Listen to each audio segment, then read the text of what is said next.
To talk about one of the developing issues in this sub-region of the African continent, and that's developments in Niger Republic as the military junta released ousted President Bazoum's wife and son, provisionally, of course, that is, which of course signals some positive developments regarding the ongoing negotiations between the military leadership in Niger Republic and the ECOWAS community by trying to negotiate some sort of return to civilian rule in that country. So what are some of the issues that need to be looked at to understand this particular development, and what does this particular move mean for future negotiations going forward, especially looking at the impact of the ECOWAS sanctions, not just in Niger, but across the sub-region itself.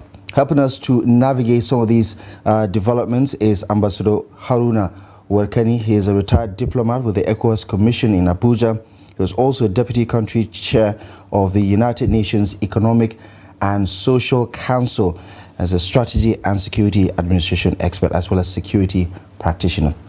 Ambassador, thank you very much as always for availing yourself, and we do appreciate you very much for stopping by this morning. Thank you for having me. Right. First and foremost, what do you make of this development about the release of Bazoum's wife and son? Well, first, it's a breaking of the ice and a step forward, a positive step forward, and an indicator also of what to expect within the sub-region, not just for Niger, but largely for West Africa, because this has clearly shown that whereas ECOWAS attempted in panic mode the military option, that has been substituted with higher diplomacy, which is already yielding fruits. And we can see now that while talking in hushed tones or behind the scene, there could be more productive outputs than the posturing of military action, threats, and the rest of them. We did say here some times ago that you cannot put a country under sanction and still be talking to that country easily and expect results to be available. We've also said the crippling sanctions usually don't work against the government, so to say, but more hurting the general public. And I think with the benefit of hindsight, ECOWAS has gone back to the drawing board and now done what we can say appropriate by negotiating through proxies or third parties for an ease of this situation in Niger. And now we can see, okay, the son and wife of the ousted president has been released provisionally. We need to underscore that.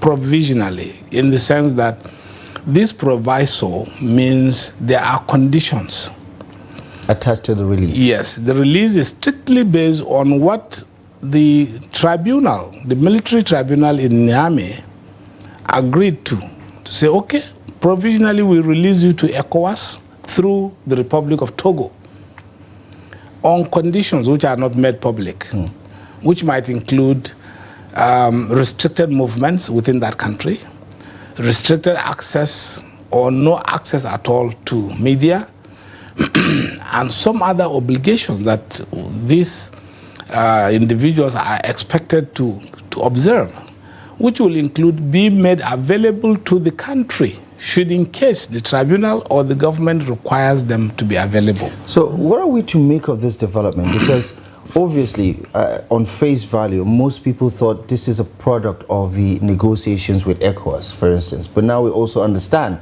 that the military junta in Niger Republic has set up its own tribunal and decided on its own findings, okay, we can provisionally release him.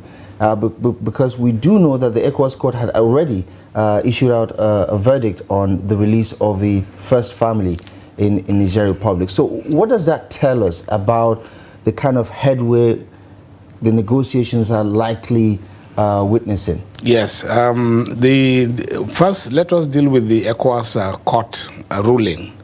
The ECOWAS court ruling is such that sometimes it has problem of enforceability because the court does not have its own police. The court is not a country, and therefore the jurisdiction covers all the 15-member countries, and you have difficulties when a judgment particularly is against a government. The sovereign. It's a sovereign, and therefore it can and also refuse to implement the decisions in full or part. That is where the value of the ECOWAS pronouncement was. It ends there. The government says, okay, we have heard. You took us to court. The court says we should do within 1 month. Tell the court how we intend to do. But for ego of the government at home, they have decided their tribunal now supersedes the ECOWAS decision, ECOWAS court decision. And so you can see that these might be subtle pressures to enable the government at least also do something. And jointly, you will see that going forward, there may be more of these talks behind the scene that will produce more results than the posturing, as we said before, of the use of military or threat or sanctions or the rest of them. Sanctions and threats of military force, I would consider as old-style strategies. Are they completely out of place? Do we not have any place for them in well, it might not really be necessary. Absolutely, might not be necessary, because we have said it here. When you talk to a sovereign, there is a level of respect that, whether you like it or not, that sovereign deserves. And that was obviated when you brought in the military chief brass and what have you to say, okay, yes, they are moving into Niger, they are not announcing a date, but they are ready, they are this. You cannot be ready. Invasion should have been an external thing, that is to say, outside of ECOWAS jurisdiction. But when ECOWAS itself is invading a fellow member country, that imposes some other technicalities that are beyond what we can just sit down and say. All right. One other area I would like us to consider, it's like you said in your opening remarks, that this feels like the breaking of the ice. And you've talked about, you've emphasized so much on diplomacy to the extent that it has to be a give and a take. If what we are saying is a product of some of the pressures that have been exerted underground, what do you take on the ECOWAS side they now need to give to further to further this negotiation and extract more commitment on the part of these people? Because the sanctions have continued. We have not heard any statement with regards to easing some of the sanctions for the benefit of the local citizenry. Okay, there's a collective image making and loss in this matter. Is a balance. ECOWAS is saying, okay, we probably have put the military force on the back burner. Sanctions remain. However, implementation of the sanctions now begins to be a little loose. No one is enforcing some of those sanctions as they were envisaged. That's one way that is going. Two, the military is saying, okay, we can talk to some people, but certainly not others. Because there are some other people that they consider or perceive as unfriendly to the regime. And so they wouldn't want to talk to those people. So the selection of who and who were to talk to the regime was very important. And in this case, Togo and Sierra Leone, the military said, okay, we don't have any problem with this. We can talk to them, and which produced part of this result. Now, going forward means the regime expects that ECOWAS will continue to mount pressure on a transition timetable. They have given 3 years. These 3 years is usually very tricky. You agree on 3 years, the regime might go back and review or transmute itself into a political setting and an interested party to contest the election. Something like we've seen in Egypt, for instance. Precisely. Right. So now, that is something that ECOWAS has to be considering as it negotiates further with the regime. Two, releasing the ousted president is equally tricky in the sense that when you release the former president to a third country based on perceptions, obligations, rights, and privileges, the regime will be uncomfortable because anything can happen as soon as he leaves the space of Niger. And particularly when ECOWAS is still drumming that he needs to be reinstated. That is one area ECOWAS needs to withdraw, if we must be honest. Do you think it should be negotiable whether or not Bazoum is reinstated? No, the question of reinstatement should actually be taken off. Off the table? Yes, off the table. It means that the military junta has won? No. The military junta has won because even as is today, it has won. It's in government, it's the sovereign. The only but we thing understand its popularity is waning because of the sanctions. No, the sanctions will be there, yes. We said it here before, and I want to reiterate. Sanctions might bite from the beginning, but after some time, sanctions too will expire. People will get around it. Sanctions will be busted, and people will get used to some of these new realities on ground and begin to live as if there was no sanctions at all. It has happened in so many countries. And when the government gets around the sanctions, it becomes even much more difficult now talking to the people, to the government. Right. Good. Okay. And in talking about ECOWAS, for instance, we understand that Togo, for instance, spearheaded this particular release, and you did talk about how the military leadership sees other countries as not being friendly to them, so they do not want to talk to them. What does this mean for the negotiation process itself? If ECOWAS channels are being sidelined and then they're using this under-the-table approach or back channels to now negotiate, what does this say about the effectiveness of ECOWAS as a bloc? This negotiation between the junta and Togo and Sierra Leone does not mean entirely ECOWAS was out of it.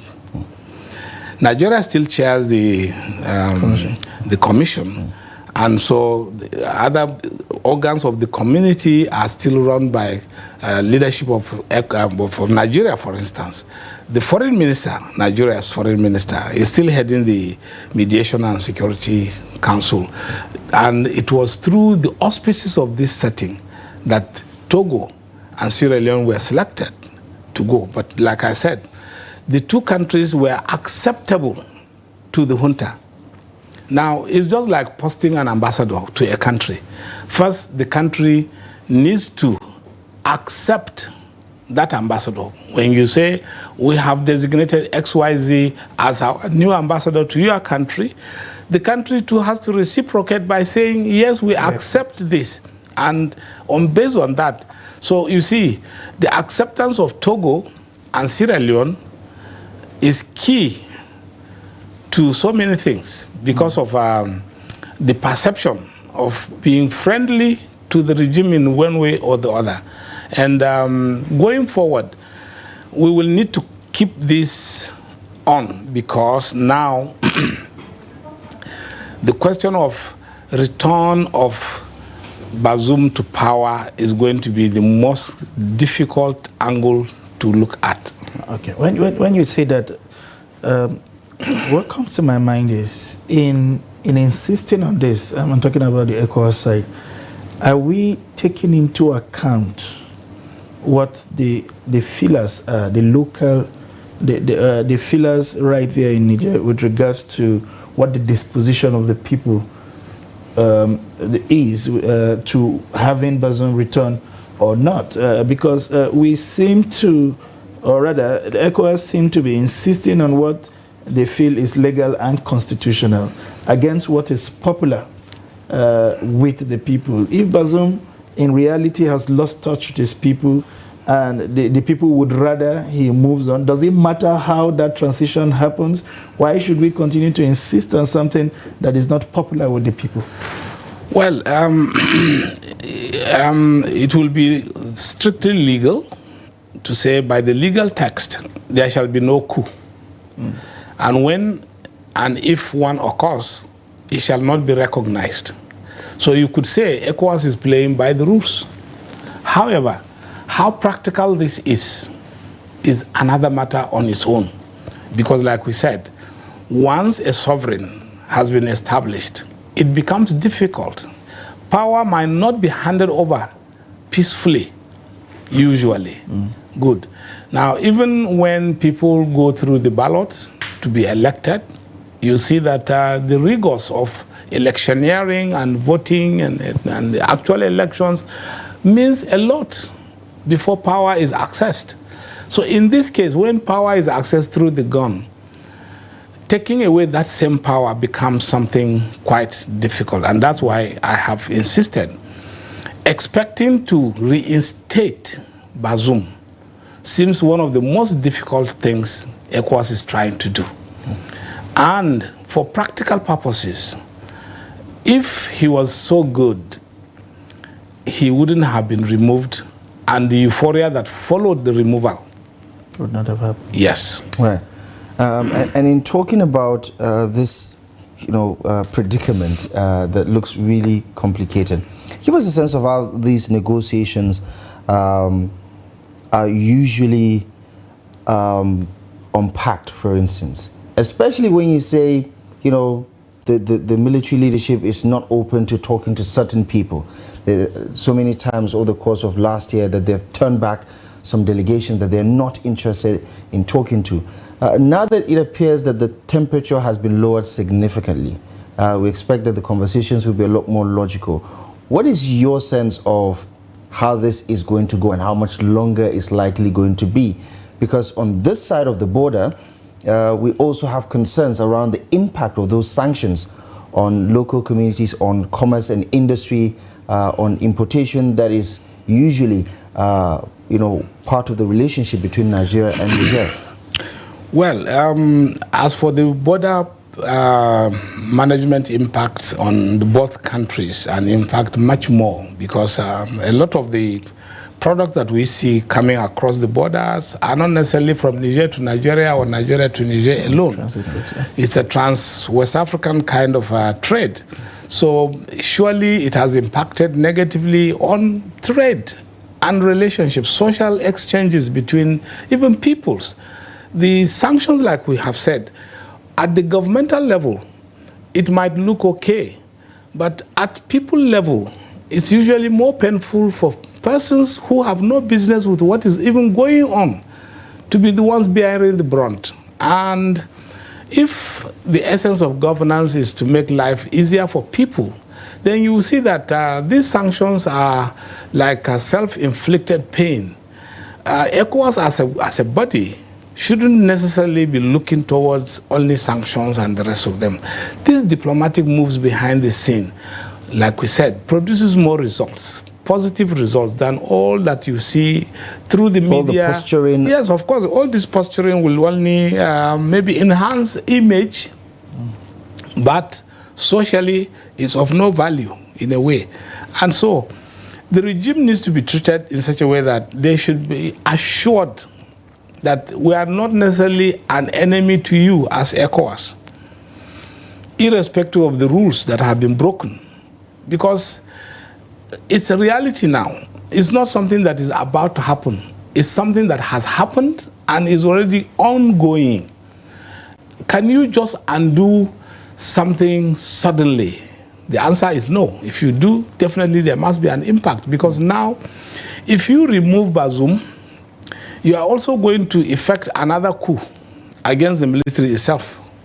It doesn't matter. It can be a democratic coup, it can be a military coup. So whichever way it is, now that you have a government that is sitting, a government that has powers and can enforce and is running the country, it is going to be very difficult if you don't assure this government that, okay, we seem to be in a position that we need to accept that something has happened. Do you see a normalization of this situation, especially with Guinea, with Mali, and all the other countries? Do you see a regularization of the processes, so much so that ECOWAS doesn't see this as a threat anymore? Because at one point they think democracy is under attack from the multiple coups that we've seen over the course of the last 3 years, for instance. Well, ECOWAS needs to be extremely careful, because if you lose membership rather on every quarter, you have a new coup setting, and then the new coup brings about suspension of the country, imposition of sanctions, etc., etc. And then, in essence, it means if the trend were to continue, don't forget we just had one in Sierra Leone. Now, if that coup had succeeded, it means ECOWAS would have lost another one, which will be counting, and we might reach a point where ECOWAS cannot even form a quorum. That's the danger. We'll reach a point where ECOWAS cannot form a quorum, technically meaning ECOWAS itself ceases to be, because you cannot make any decision, except you go back and change the treaty that says a quorum of 7 members must be seated for any decision to have legal bind. So, assuming Sierra Leone succeeded, the coup in Sierra Leone succeeded, and certainly some other countries have been showing indices of possibility of the same thing. If that were to happen, you would possibly wake up one morning and find an organization that has become empty. Now, if that happens, it will be more disastrous to start looking for members to come back. On what platform? On what circumstances? And would you now be swallowing your words? Therefore, it is pertinent that at this stage, there should be proactive diplomacy to prevent some of these things from happening. Senegal has been boiling, let us not forget. And as the elections come closer, there are more issues in Senegal than we expect, because it will be difficult for you to arbitrarily remove the electoral umpire, ban opposition parties, and take some undemocratic steps and actions, and you still expect a decent election to bring in a new government. These are issues that are very critical for ECOWAS' existence. At the onset of this whole crisis, we saw a regular interest, if you like, from the United States, talking to our president over what expectations they have. But as it progressed, that communication line seemed to have worn out. The junta also seemed to have severed communications with the French. And I'm wondering, have they basically left this burden for Nigeria to carry wholesomely? What's the international community doing? What interest, what other alternative are they bringing to the table as far as these conversations are concerned? Well, thank God for a new reality in Africa, let me say, and particularly starting with West Africa. France surely is losing grip of the situation, as it were, and it will only continue because people have now seen that, after all, these countries can actually survive without France. It's very, very key. And importantly, too, America's intervention in the sub-region is coming to question. Because when you say you are here to provide security and assurances of good what have you, and it turns out to be the opposite. Because with the military bases present in West Africa, coups are still happening, insurgencies of all descriptions are still effective and active, then the question will be, why do you have these military bases? Right. So even America itself is being challenged that perhaps the presence in Africa as a whole, the African High Command structure, is questionable. Do we really need it? The answer is no. All right. Okay. For want of time, we're going to have to anchor the conversation here for now. I'm sure for a lot of people, there are a lot more developments in the weeks and months to come to see who blinks first. If this is a staring contest, a lot of people would love to see who blinks first, ECOWAS or the Niger military leadership. But thank you most kindly, Ambassador Haruna Ali Warkani. Thank you very much for your insight and for the analysis. Really appreciate you for stopping by on Daybreak. Thank you. Okay.